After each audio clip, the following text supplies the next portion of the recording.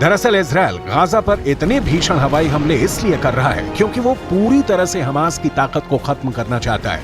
क्योंकि अगर Israel Gaza के अंदर अपने टैंक ले जाता है तो फिर ये जरूरी है कि अपने टैंकों को बचाने के लिए पहले गाजा पट्टी के सारे हमास के ठिकाने नष्ट किए जाएं, क्योंकि हमास के पास एंटी टैंक मिसाइल भी हो सकते हैं, जिसकी वजह से इजराइल के टैंकों को बड़ा खतरा भी हो सकता है।